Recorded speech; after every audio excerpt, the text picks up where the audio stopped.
YouTube, we got Kentucky has a supernatural predator. Now, I never heard of a supernatural predator. How's that gonna work? But we're about to find out. Let's go. To share with you in tonight's episode are so deeply disturbing and terrifying. I had a rough time recording this episode. The events that I'm going to speak on are true and are documented. These are the events of the land between the lakes.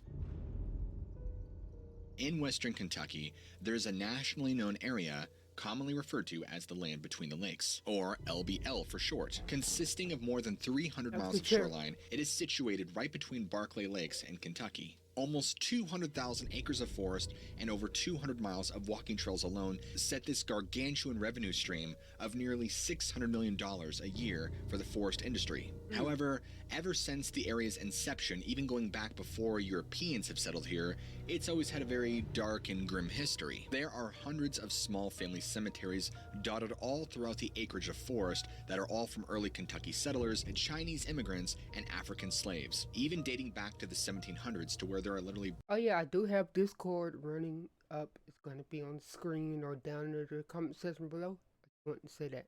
Bodies from the Revolutionary War, and unfortunately during this same time the mortality rate among infants was exceptionally high, and so many mothers would bury their children right outside their cabin, so this way the moms could look outside the cabin window and peer at their children's graves. Among all the European settlers, the African slaves, and the Chinese immigrant graves, there were also numerous Native American graves, scattered not all just throughout the area, but even before European settlers ever showed up. This area in particular has always been the hot conversation point of strange hauntings, Indian curses, among other strange supernatural occurrences. But what you've all came for is the several tales that have been reported numerous times all throughout the years, spanning centuries, is a humanoid wolf-like creature said to stalk the forest looking for its next victim. While there have been reports of this being killing humans, most notably... Me not to go to Kentucky, bro. I ain't trying to get ate up by no supernatural wolf-like thing. What is documented down is people fearing for their cattle's lives and their livestock's lives because this thing had an appetite for killing livestock. It was described as being nearly 7 feet tall, on 2 legs, thick, long, matted hair all over its body, and a stench reminiscent of death itself. Many refer to this beast as the Wolfman because the tracks that it left, they were similar to that of a human's, but where the front portion of the feet should be, where the toes are, instead they were claw marks, resembling somewhere between half canine and half human. The head was reportedly very huge, had a very long snout, and teeth that were like razor blades, and eyes glowing red like the fiery pits of hell. Arms incredibly long, with long spindly fingers and sharp claws at the end. And many times at night, it's been documented over and over that many people, from immigrants to settlers to natives, would all hear this thing howl. Bro, imagine you going out, taking out the trash, right? And then you see the Wolfman. What y'all gonna do? You gonna let him kill you? Or are you gonna run? Mind you, he's supernatural. So the nigga probably can fly. He could probably disappear and reappear. He could probably do all that.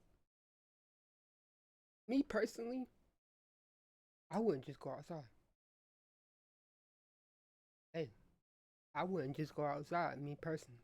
Howling and growling off in the distance, and they were terrified to such an extent that some of them would even go out and tie up their livestock or bring their most prized livestock in the house with them overnight to keep them safe. The legend of this particular beast started at least 100 years ago, and over time it's just been passed down by word of mouth from generation to generation to generation and family to family. And since this time, new sightings and experiences just keep on occurring. One theory is that this wolf creature used to be an evil native witch who could shapeshift back and forth between man, this wolf creature, and an actual wolf, and do whatever he pleased. And the story goes that he had apparently been outcast from his own tribe for the use of his black magic, and in doing so, he was tracked down by several of the tribe's warriors and killed while he was in his wolf state, and in his last dying breath, he put a curse on the land and everybody who lived in it, saying that he would come back for their lives. Another theory floating around is that this creature was actually a European settler who had come here in the 1800s,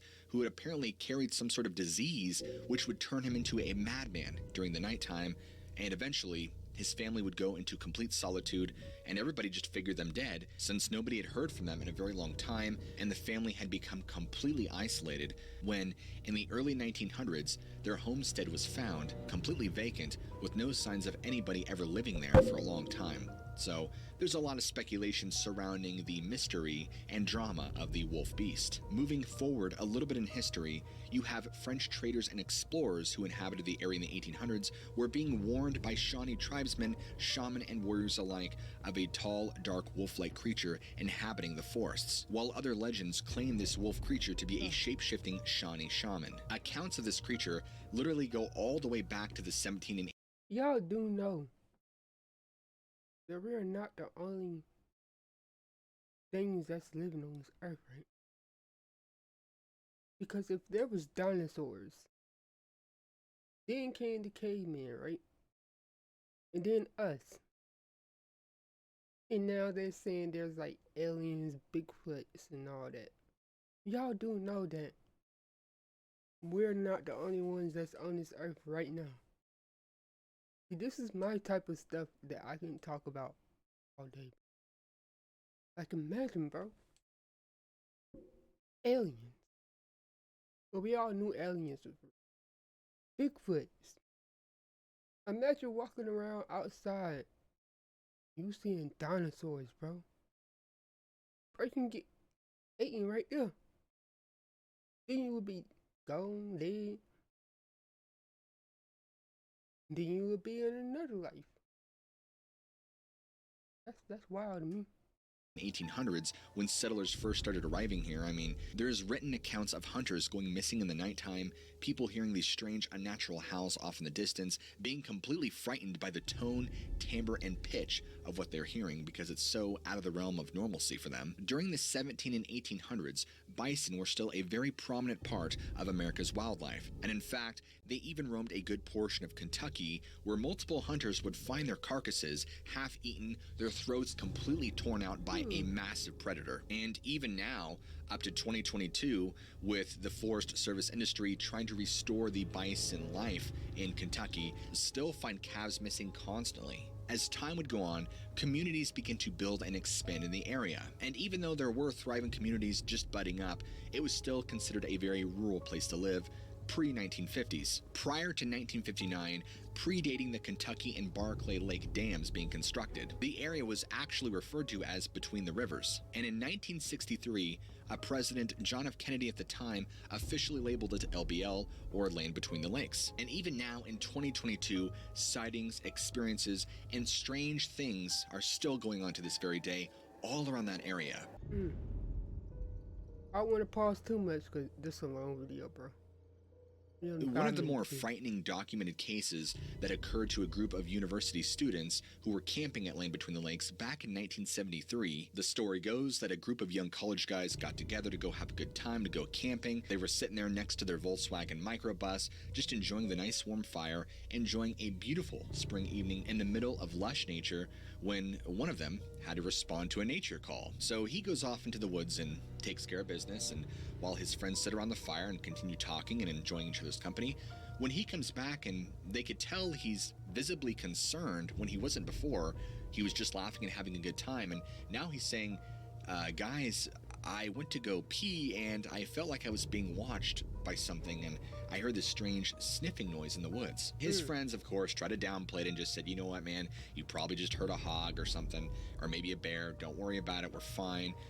But he would not accept that as an answer, because as evening turned into night, he began to grow increasingly nervous, and as night grew more and more, the boys would start to become more and more tense, no longer being able to just brush it off as nothing, because now they could sense that something was wrong, and they could hear shuffling of something moving all around their campsite. And in fact, it wasn't just moving, it was circling the campsite. So something, a predator, was large enough and intelligent enough to use strategy to keep hidden out of the light of the fire, to circle around the campsite like it was stalking its prey, and they could hear it shuffling and sniffing around, and they could hear whatever it was moving very swiftly all around their campsite, back and forth, just waiting like a cat waiting to pounce on a mouse. The boys at this point, extremely anxious, began shining their lights around the woods, expecting to find something, but their light never caught anything, because this thing was so intelligent, it knew and was able to keep out of the light. And that's when howling had erupted from the woods around them, similar to that of a wolf howl, but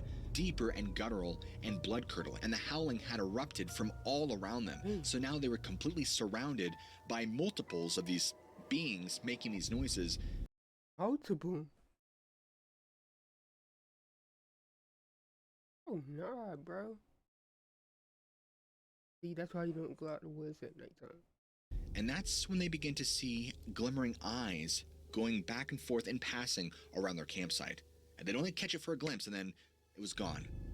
And so now, as you can imagine, things are growing incredibly tense. All of the boys at this point are completely terrified. They all run into the Volkswagen bus and are deciding, we got to get out of here. There is something stalking us. We are terrified. So they get ready to pull out, and as they do, and they're going down the dirt road out of the forest, they see something in the backlights, the faint lights of the Volkswagen. They're being pursued by a large black figure that looked to be like a... Imagine seeing this nigga. I said I wasn't gonna pause, but imagine seeing this thing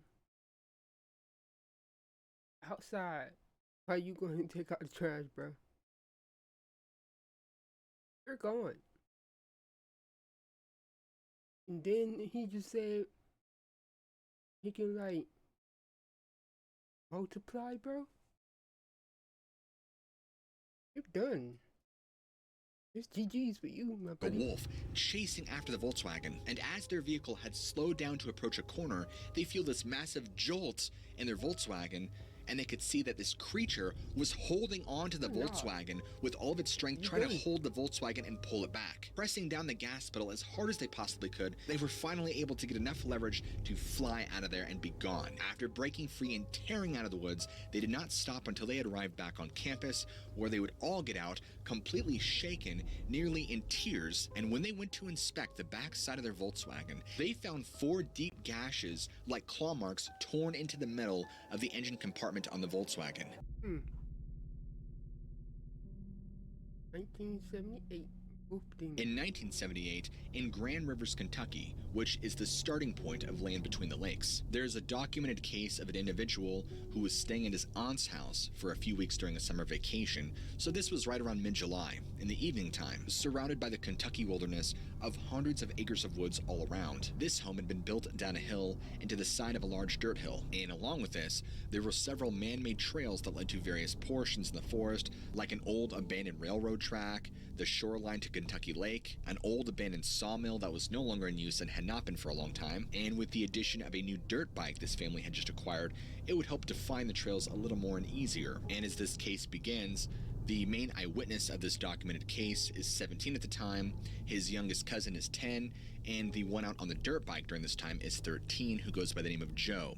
He's out running around in the woods, the eyewitness's uncle is at work, and his aunt is at the store in town. So it's just them home right now, and he remembers the woods around them being very serene, very peaceful, full of squirrels and birds chirping. So him and his youngest cousin were awaiting Joe to return, since his own father strictly forbid him to be out on his dirt bike in the woods after dark, and so they were expecting to hear that dirt bike sound coming up back up on the road up the driveway. And so the eyewitness and his youngest cousin in this story are just sitting there goofing off when they hear Joe's dirt bike not just slowly and casually changing gears and coming up the road to the driveway, but flying down. I'm talking full throttle, no gear changes, at full speed, just flying. He comes flying out of the woods so incredibly fast, he actually goes airborne for a few seconds before pounding down on the pavement, and he's clearly terrified and now struggling deeply with his descent down the hill, trying to keep the bike straight and upright. The eyewitness and the youngest cousin could see that he wasn't sure how he was going to stop the bike, and so he turned his bike to slide it, and out from underneath him, it goes flying. As he hits the brakes hard, the bike begins to slide sideways as he's coming to the very end of the driveway. Joe had begun to tilt his body so the bike would go out from underneath him while he went down the rest of the hill. The bike, caught in a perpetual spin, eventually sputtered and died. Our eyewitness and his cousins were completely terrified by what they were seeing, completely in shock, mouths open, eyes wide. They were not exactly sure what was going on and why Joe was flying out of the woods. But as Joe pulled himself up covered in dust, he's visibly crying, he's shaking, he is completely terrified by something, and he keeps looking back up at the hill and looking back at the wood line. And he's scanning, and he's looking around really nervously, and he's taking deep breaths and heaving. He's clearly panicked and looking at something, because something had to have been following him with the way he's acting. And as the eyewitness and his cousins are watching this unfold, they're looking at where he's looking, and they look up to see at the top of the hill where he's looking at, and they're looking back at Joe and looking back there and trying to figure out, what is he so freaked out about? And as this is going on, right around where they're at, they have a dog pen full of basset hounds, and these basset hounds start erupting, going crazy with growling and at something up at the top of the hill. And that growling soon turns to whining and whimpering in desperation as these basset hounds are trying and desperately clawing and gnawing at the cage to try and get out, because now they could sense there is something up in that wood line that's coming. They grabbed me! Look at my leg! Joe was screaming to them, showing them the claw mark on his right thigh. Whatever it was that had got him had torn through his denim jeans. You could see visibly on his leg where the jeans were cut and blood was seeping through on the wound.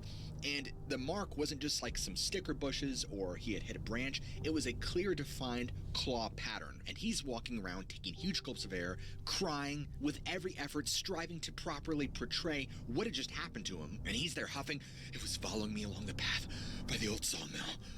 He kept saying it ran on two legs. It was on two legs. It chased me. It saw me and it came after me. His eyes are all wide. He's bugged out. He keeps looking around as if he's waiting for this thing to pop out at any moment. And his heart is thudding in his chest. And he is just waiting. And his heart is just throbbing in his chest, going crazy. And the next thing you know, a howl cuts through all the drama and all the conversation immediately from the very top of the hill where Joe had just come from. And nearly instantaneously, all the dogs that were acting frantic, trying desperately to get out of their pen, stop. And all their attention in unison is brought to the top of the hill, and all the hair on the nape of their neck is standing straight up, looking, anticipating. Like, oh no, but do you think this is real? Because it definitely sounds like a movie or something. But like I said, we're not the only creatures on this earth. Something. And our eyewitness and his cousin are now confused at, what is Joe talking about? Two legs, a snout, it got him. What? It was at this point that Joe turned around to face his siblings and his cousin, and he's pushing them with both hands on the back, saying, "Come on, we gotta go now. We gotta go," pushing them physically into the house to the front door. And this is right where it came out. The eyewitness cannot believe what he's seeing, because at first, it appeared from the outline of where it was coming out from to just be an exceptionally large wolf. But as it went down the hill and approached the one-lane road that would connect itself to the driveway, it was a towering wolf creature that easily rivaled the height of a man, if not a foot or two taller. Completely dumbfounded by what they're witnessing, their brain is trying to rationalize what they're seeing as well as deal with what it's seeing in real time. Judging by its wolf-like appearance, this is clearly no Bigfoot, and it stopped and stood there and raised its arms up to the sky and let out a deliberate, low, guttural howling noise as if to give praise to the oncoming darkness of the nighttime around it. In that moment, a security light at the end of the driveway popped on. It was one of those lights that popped on but took a couple seconds to gather all of its energy to fully illuminate the area, and as it did, this thing used its arm to shield its eyes from the glare of the light. And in this very moment, our eyewitness and his cousins for the first time knew exactly what Joe was talking about. This simply wasn't an it was not a person in a costume, it was not a Bigfoot. This was a wolf creature, and as you can imagine, they all go tearing into the house as fast as they possibly can, doing everything they can to barricade the door, putting shelves in the way, putting bags of dog food in the way, just trying to keep safe, locking the door, holding onto the door, all of them running into the kitchen, grabbing hold of knives, ready for anything, and then go barreling towards their aunt's room, locking the door and hiding, just shivering and shaking, waiting for the next thing to happen. And the basset hounds outside in the pen are going crazy again, and they could hear this thing approaching the house. And it gets up on the porch and it's thrashing around and breaking stuff and moving stuff, and then it goes to the side of the house near one of the bedrooms. Fortunately for them, not the aunt's bedroom, but a different bedroom. And then they hear glass shatter. So whatever this thing was had now broken the window in an attempt to get in the house from on the outside. And they're all huddled together. They're shivering, they're shaking, they're terrified. They have no idea what's going to happen. And they're clutching their knives. They're waiting for this thing to just bust down the door. And they're going to have to try and survive. Almost like clockwork or out of a movie, they hear the horn of a Cadillac coming down the driveway to let them know, hey, I'm back with groceries. You need to come out and start bringing everything in. But neither of them responded. They were so terrified they just remained huddled together, never breaking free, too scared to even respond to their aunt or mom's calls. Wondering why they were not coming out to greet her, she actually had to go up on the porch, unlock the door, and push this wall of miscellaneous items out of the way just to get into the house. And everybody stayed put until she came to unlock the door. And after asking them, why didn't you respond, they told her outright exactly what had happened in their whole story. And her response was strange because she didn't laugh, she didn't cry, her expression and emotion was just blank, and it wasn't. Could it have been her?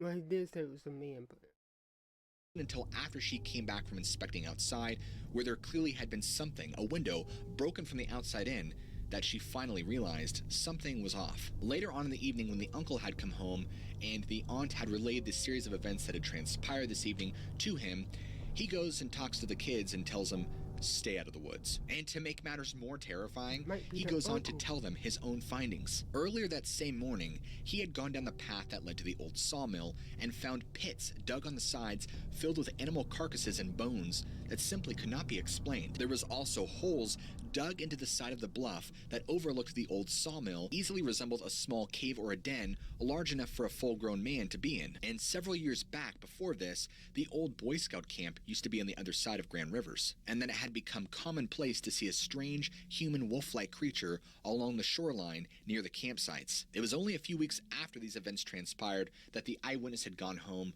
but this story would shake him and stay with him forever. 1980s. And finally, we have the horrifying and gruesome events that occurred in the land between the lakes in the 1980s. Two police officers would give their terrifying account of what had happened this evening. Both of them had received a call to go on an investigation near the rural campgrounds in the land between the lakes. With the tourist season about to start very soon, early birds were already showing up getting the prime spots for camping. So, while the campgrounds were in the process of filling up, Here's the thing, man. I never went camping. Well, I did, but it was like not like a with family camping. Like as like a, you know, with some school, like a school camp. I went to a school camp, but it wasn't. Yeah, it was in the middle of the woods, but it was like a whole little like area, like like a field type. But it was pretty cool. was still relatively empty. Upon arriving at the scene was not only a coroner, but several coroners from out of the county, as well as an ambulance. And unfortunately, there were no victims to save in this case because everybody was already dead. The first eyes to feast upon this gruesome display of murder was a very young, untainted married couple who were completely shocked upon their findings. Neither one of them wanting to leave each other to go and get help, so both being incredibly nervous and disturbed by their findings, traveled to the nearest town in order to seek help, and in turn, Grand Rivers then called the authorities to go investigate. This married couple was so freaked out by what they had found, they refused to go back, only giving officers directions and pointing them in the right place to get where they needed to go, and the young couple themselves decided to stay the night in a hotel, not wanting anything to do to go back there. A flurry of police vehicles, people from the county, anybody to investigate a possible homicide was showing up on the scene en masse, and all they found was a lone little camper with a small little campfire just kind of going barely. And this campfire was now rekindled to give them a little more light, in addition with all their spotlights and other equipment around them. I think at this point that everybody on the scene knew it was about to be very bad, but they never expected what they would find. Approaching the motorhome, they could tell already that the front and back doors were open, with one being bent on its hinge and slanted slightly. and shining their lights, and they're looking around, and they see lots and lots of blood, lots of handprints and blood tearing all along the metal siding. Something very deadly and gruesome had took place here not that long ago. Crime scene tape was now being placed all along the perimeter, and white little evidence markers were being placed all around where they would find pieces of evidence such as ripped, bloodied clothing, 3 bodies and body parts, separated limbs, and a pile of human bowels, and pieces of loose flesh barely clinging onto muscle tissue. The 3 bodies were in such bad, gruesome shape that they could only suspect that it was either a psychotic man who had gone on a killing spree or a group of sadistic murderers. These bodies were so badly butchered that the police could not really tell what kind of weapon did this.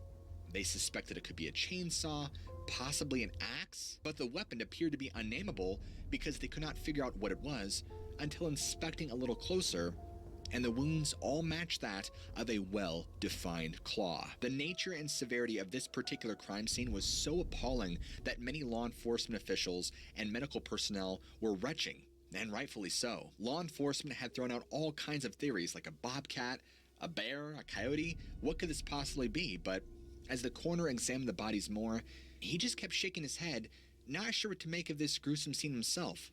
And he went on to explain this. The claw marks on the back of the father's corpse was made by 4 distinctive claw prints with a smaller digit like a thumb. The span in total was wider than that of a man's hand, but also vastly different than that of a bear's. And the gouges and tears in the flesh were deliberate, as if whatever made this was trying to grab at its prey from escaping, which makes me shudder to think about. The bite marks is what really disturbed them even more, because the snout and the size of whatever bit them had to be larger than any coyote, any wolf, bear, or mountain lion. There were also clear indications of large pieces of flesh, muscle, and bone being ripped off the body of these corpses. The thought of a bear came to mind, even though grizzly bears are not native to the area. They tossed around the idea of maybe one slipped through or snuck down here, but it's really unlikely. The fact that a grizzly would have to cross several states and several rivers to even get to this area without much opportunity for food or breeding just didn't really make much sense. But the only thing they could wrap their minds around was a bear, because there's no known being from the animal kingdom that has this kind of brutality and killing power like a bear does. One of the officers had stepped outside the back of the motorhome holding a small dress of that of a little girl's, around 5 or 6 years of age, which meant that there was a little girl with them. However, she was nowhere to be found in the immediate area, so a new search began, and they prayed for her safety and survival. All of this is going on. Additional law enforcement were arriving. Volunteer rescue squads were also arriving. New groups were showing up and being assigned to explore and examine certain areas of the crime scene. There was so much orchestration going on to just try and grasp what could have caused such a grisly murder and why. A freak bear killing just did not make any sense. More coroners would continue to show up, more samples would be taken, and in one of the samples taken in a bag was the torn father's arm, and in his dead fingers was a clump of tangled, matted fur, gray and brown hairs. This fur would be later analyzed at a lab. Remember this, I'm gonna get to this in just a minute. While everybody was hustling and bustling and trying to get this figured out all around the campfire and all around the motorhome, they hear a scream turning into a whimpering from about 50 yards away into the woods. Terrified at what could have happened, they all go running over there to try and see what had just happened, when it's an officer with his hat in one hand and blood on his face, with blood continuously dripping onto him. Something above him. Immediately, they all show their light sources up, looking for the source of this dripping blood. And all law enforcement could see in that moment is a long, slender hand hanging off a large tree branch, and a leg, completely lifeless, with a white sock still on the foot. After going up there and retrieving this little girl's body, whatever had taken her had just been casually eating on her corpse, sprawled out and laid on the branch. And that same gray and black fur was found sticking into the bark right near where her body was found, the exact same gray and brown hair that was found tangled in the dad's fingers. Within hours after this discovery, many of the law enforcement and medical personnel were sent away, as new investigation teams would arrive on the scene to try and help figure out what could have done this and why. Law enforcement specifically, though, were strictly given the orders to not talk about this, especially to the media, given the severe circumstances. And many of them held on to that awful secret for such a long time. And pretty shortly thereafter, the results from those tests came back from analyzing that gray and brown hair. And do you know what they found? The species was that of an unknown origin. The closest DNA they found that matched the hair on the Bigfoot. crime scene was that of a Canis lupus, a wolf. Mhm. These stories were very hard to tell. They are deeply disturbing and very terrifying. I greatly encourage you to do your own research and dig and see how much you can find. But I'm going to tell you, you might not like what you find. And please, whatever you do, stay out of the woods. You ain't got to tell me to stay out of the woods. Bro, that's wild. I don't know what to say about it. But anyway, if you guys like this kind of reactions and if you want more content from him, go ahead and leave a like down in the comments below and subscribe to the channel. I don't know why I'm stuttering, but it's your boy SkyBreezy and I'll see you next time.